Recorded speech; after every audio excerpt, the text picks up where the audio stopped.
If you're like me, you've probably got a bunch of tools on your workbench, but there may be one that you haven't thought about using.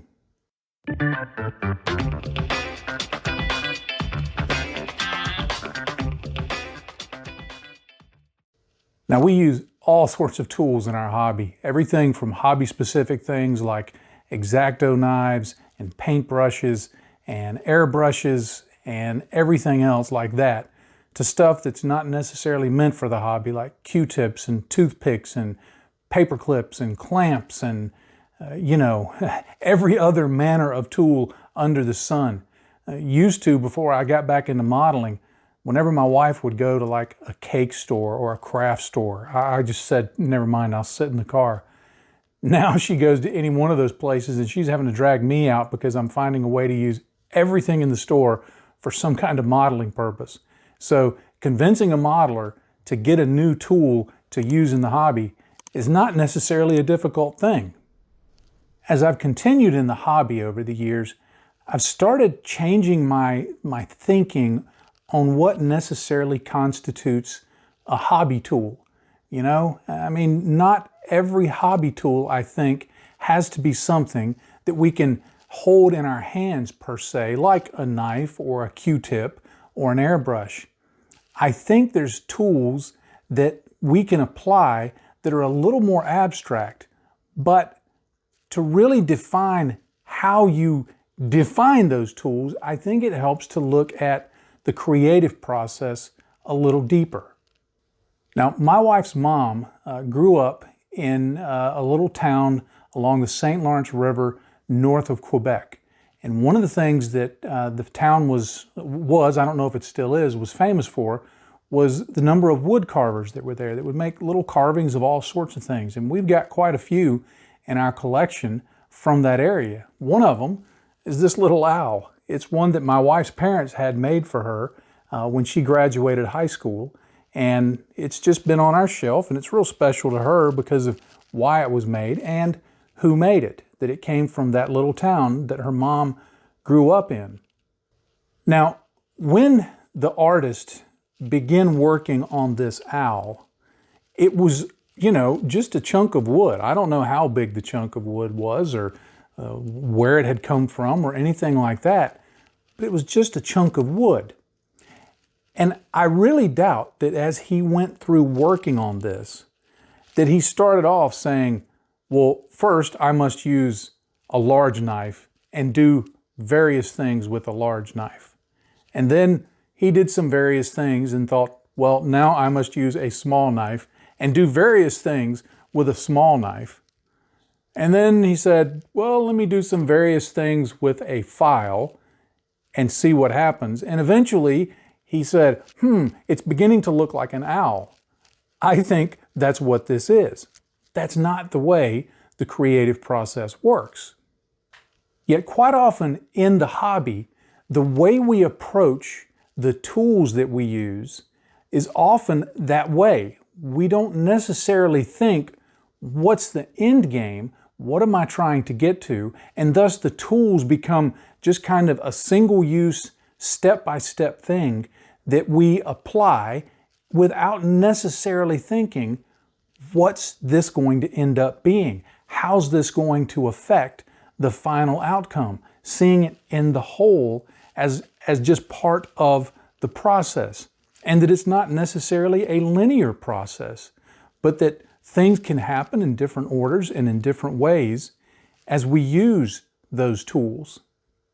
So if we broaden our example of what a tool really is, if we say, okay, a tool is not necessarily something that I can hold in my hand that is part of what I'm doing. For example, there's part of a build where you're cutting off nubs with a knife and you're sanding them down maybe with a file.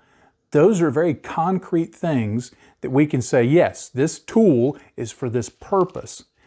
But those tools aren't doing that thing because that thing is the final thing. It's just a thing on the way to the thing, if that makes sense. I know, I'm kind of going all over the place, and I probably sound like a ranting old man because, Well, I kind of am. But there's a purpose in this. Quite a few years ago, when I was building aircraft, I began seeing aircraft finished in a style that people called the Spanish style. And if you've never seen that, it's a fairly exaggerated style that uses a lot of what in the Warhammer world, the miniature painting world, would be called edge highlighting and various layering to add shadow and depth and things like that. If you've ever painted or seen minis being painted, then kind of take that and apply it to aircraft or tanks or anything else, and you're going to be at something close to the Spanish style. Now, I think it gets its name because quite a few of the people who were proponents of that style were from Spain, but it's a particular style. And I saw this appearing on photos and in magazines and things like that. And when I first saw it, I thought, you know, that's a little over the top for my tastes, but it intrigued me and I began to dig more into what is this Spanish style. Every now and then we can look back in the hobby and think, you know, there was a thing or a process or something that was really a turning point for me. And when I look back at exploring what was this Spanish style, trying to figure out what makes it tick, when I purchased this book, the AK Interactive FAQ for Aircraft, the author is Daniel Zamarbide, and Daniel, if I mispronounced your name, I am so sorry. But I got this book, and it wasn't a cheap book either, but I thought, you know, this is the book that talks about that style.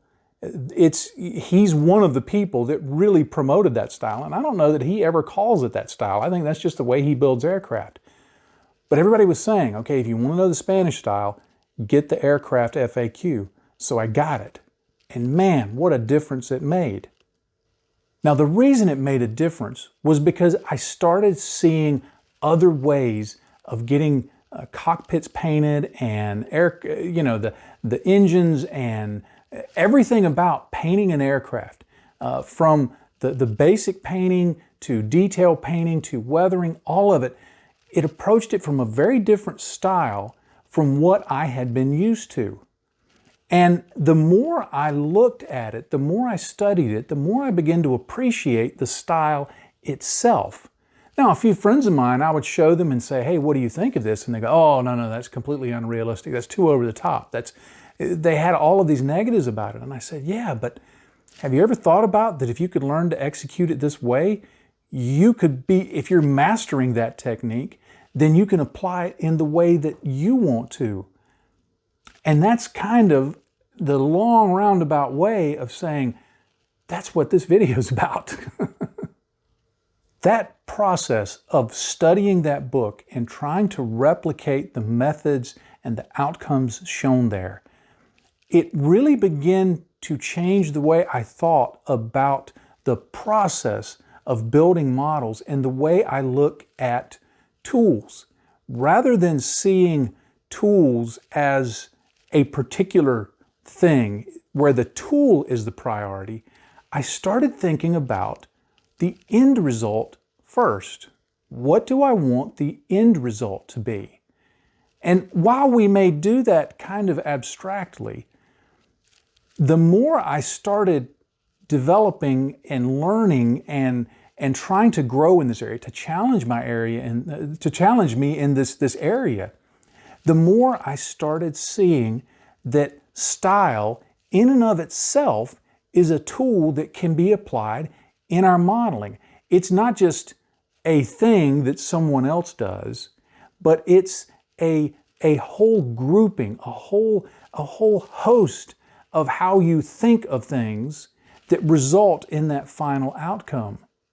And it provides visual interest beyond just, okay, let me do these rote steps and then see where I end up. But rather, it's the tool that guides all of the other tools when we start working on a model. Now, if you're saying, yeah, but I still don't get, how do I apply this? it is a bit abstract in thinking about that. But for example, when I started learning to what went into this Spanish style, that I saw in that FAQ book, I started learning to use my tools to, I guess you would say, to serve the style, and thus I was able to start replicating what I saw in the book. And it allowed me to envision a finish that was based on a style, that was based on the desired outcome, and then almost back plan from there. Now, how are the tools going to support this style? When I was in the Army, when we did anything, whether it was just, moving a bunch of vehicles from one base to another or going into combat, there was a lot of planning that went in, but always what was driving the planning was, what's the end game? What are we trying to do in the end game? And everything else had to support that task. Anything that didn't support that task, anything that wasn't focused on that task, was not really that important to the task. And that's kind of the way I've tried to apply different styles to my modeling, is that when I start thinking of the style and I start thinking of what I'm trying to accomplish in those terms, then all of the steps that take place getting me there, suddenly they're no longer these individual line-by-line steps that hopefully result in that desired look. But I know all along, when I'm starting on early in the model, how is this going to affect the final outcome? What's going to go over it? How's it going to be weathered? What kind of opacity am I going to use on things that go over it? How visible is this going to be? And when I think in terms of what I'm trying to achieve from an overall stylistic viewpoint, then I start getting places that I never got before, when I was simply saying, okay, I've finished the base paint, now I have to gloss coat it because I'm going to put some decals on and because I'm going to put some washes on after that. Now, of course, this doesn't mean that there isn't a place for just some step-by-step rote stuff. You build the model, you treat the seam lines, you get it smoothed out, you get it primed, you get, maybe you're getting base paints on. So there's some of this stuff that's step by step, but stepping back and thinking abstractly throughout the process about how this is going to end up looking. Just like the little owl that I showed earlier. When the artist grabbed that piece of wood, he already saw the owl. He saw what he was going for.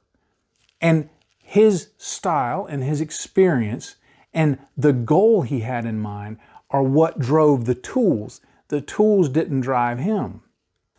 Now, I think it's very important as we try to grow in the hobby, I know as I try to do it, that I explore as many different styles, as many different genres, as many different ways of doing things as I can. You may have noticed that I've started painting more minis. I have no illusions about me being a mini painter. I'm never going to be a mini painter. I'm going to be a guy who occasionally paints miniatures, but nobody's ever going to accuse me of being a world-class mini painter.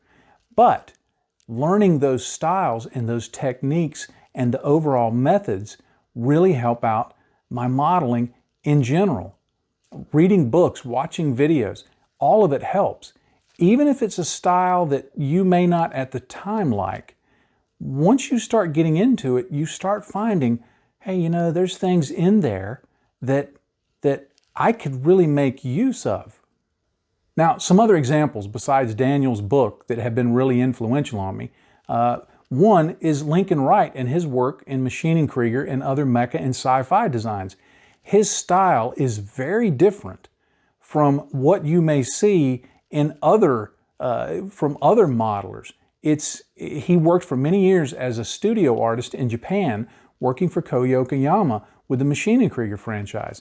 And his style is very much driven from that experience. In fact, I'm going to plug it. He's got a new book out. It's another of the AK Interactive FAQ titles. This one's for sci-fi that Link recently released. So this is another great way if you're looking for different styles, how to explore them, some things to learn that you may not have already been exposed to. That book is going to be a great way to do that. Now, another style I heard about is an aircraft modeler, but I didn't really get much into because I really only heard it associated with armor models, was the modulation style. And one of the names that always came up with that was Adam Wilder. Well, I've recently been able to get Adam's Armor, which is another book about doing models and the style that he does it. Now, again, I don't have any illusions about me getting to the point that Adam Wilder is. Even if I get really good at at this type of thing, say for example, he does, he's always got X number of years experience ahead of me, and he's always going to be growing. So it's not that I'm throwing away anything that I've done in the past or that I'm going to be doing in the future for any particular style. But when you start seeing style as a tool, then you start saying, let me pursue different styles so that I can meld those into what it is I do and maybe combine styles and extend styles and do it in that way so that it improves your overall outcome. Now, if you're thinking, well, John, you could have explained this in 3 minutes and I didn't have to sit here for 20 minutes to hear this. You're exactly right, but that wouldn't feed the YouTube algorithm, so that's why I'm taking longer to do it. But anyway, to start wrapping up this long ramble, when you see a style, when you see something different that catches your attention, look at it, examine it, save some pictures of it. Start asking yourself, how did that artist get from bare plastic or bare resin or whatever that it was, how did they get from that point to this? What steps were involved? What processes were involved? And you start seeing that while there are individual tools that make up all of these things, collectively, that style is a tool in and of itself. So that you know if you're going into a model build and you just deliberately think, okay, I want something to be more in a Spanish style, or I want it to be in a more abstract style, or I want it to be in a more realistic style, then everything else that goes into that build is guided by that notion. That notion becomes the master tool that helps you get everything else done. And as I always want to say, the ultimate goal in this is, of course, to have fun. It's like when you play a video game. If you really like certain video games, you know that the first time you play it through, you're just kind of, okay, let me see all that's there. Let me play it through, let me figure out what's going on. But then later you go back and you play through it, and you're playing through it with the idea of, well, I wonder if I can do it this way, or I wonder if I can do it as this character. Can I do it the whole time with, nothing but a pistol, or nothing but a rocket launcher, or no weapons at all, or, there's some goal. There's a way of getting through that because it contributes to the fun. It's the same way with learning styles and applying them as tools to what you're doing. Because the more you do that, the more experience you get in that, the better you're going to be able to figure out, how do I want to do this? What do I want the outcome to be? And you're going to be able to see the owl, so to speak, while you're still holding that limb in your hand. And when you can see the owl and make that happen, it's going to be a lot more fun. It's going to be a more joyful process. It's going to be fun. That's what the hobby's about. When you can execute what you see in your head on plastic, you're going to have more fun. Yeah, there may be periods along there where you have a difficulty in one area or one thing is not quite as simple, but the more you do it, the better off you're going to be at getting those things done. And then it becomes much easier, and then you can fold in new styles and new techniques and new products and new ways of thinking. And eventually, your toolkit will no longer just be things you can pick up and hold in your hand, But now you can look at something and say, oh, well, here's 8 different styles that I'm fairly comfortable with, and there's 4 that I feel like I'm really competent at. So let me pick one of those that I'm not as competent at to practice that and to get better at that. And when you get done, you have the satisfaction of knowing I now have that golden thing that we look for in this hobby, and that's experience. Because with experience comes fun. Well, thank you so much for watching this long, kind of disjointed ramble. I've had a little too much caffeine today, I think, so I probably need to lay off the coffee before I do videos. But I thank you anyway for watching this and hanging in here until the end. I'm truly grateful that you would do that. Now, of course, there's a subscribe link down over here. Hit that if you've not already subscribed to the channel. And of course, hit the little bell icon so you know when there's a new video out. I'd be most grateful for that.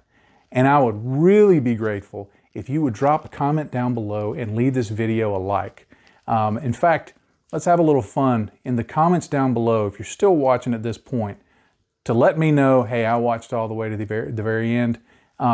Just say, cut back on the caffeine. And I'll know that you watched it to the very end, and everybody else who watches till the first 3 minutes will go, what's all that about? There's also links down below to the various social media that I'm on, to my website. I would be grateful if you would share this video on whatever social media platforms you're on.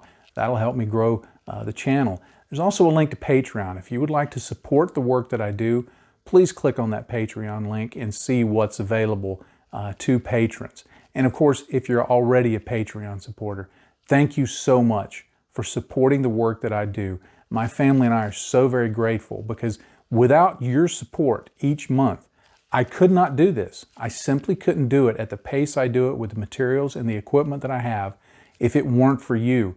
So everything that's on this channel, every model I do, is thanks to your support. So we are very grateful for it. And finally, as I always like to do, I'll leave you with one last thought. In this hobby, if you're not having fun, you're doing it wrong. Happy day to you, friends. Bye-bye.